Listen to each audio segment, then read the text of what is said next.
Magandang umaga, mga igan arestado sa bypass operation sa Quezon City ang 5 tulak umano ng droga. Ang mga suspect magkakamag-anak pa. Darito ang report ni Jay Sabale. Magkakamag-anak na pawang tulak umano ang inaresto ng mga tauhan ng QCPD at taga-barangay sa Ermin Garcia, Barangay E. Rodriguez, Quezon City, alas 10:30 kagabi. Kinilala ang mga suspect na sina Raymond Delda, Claire Cacho, Ruth Galarion, Pia Claire Cabrillo at April Casuga. Nakabili na yung poster buyer namin saka yung asset. Naaktuhan nga yung mga kasama pa doon. Magkakamag-anak pala, magkakapatid, saka mag-asawa. So may na-actor hindi gumagamit? Meron po.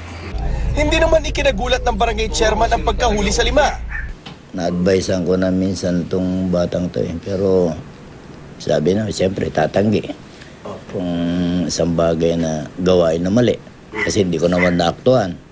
Pero ngayon, naaktuhan ng kapulisan natin. Kaya Mari namang itinanggi ng sinasabing leader ang paratang na nagtutulak sila. Hindi po sa kanya mga yan. Hindi po sa kanya mga yan. Pero iba ang sinasabi ng isang pinsan nito. Inuutusan lang. Inuutusan lang ako. Inuutusan ka lang na?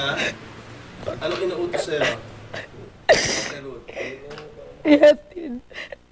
Tinatayang 3 gramo ang nakuha sa 5, pero paniniwala ng mga pulis na ibenta na ang iba. Lalo't malaki raw ang digital na timbangan ng mga sospek. Maharap sa reklamong paglabag sa Republic Act 9165 ang mga sospek. Ito ang unang balita sa Quezon City.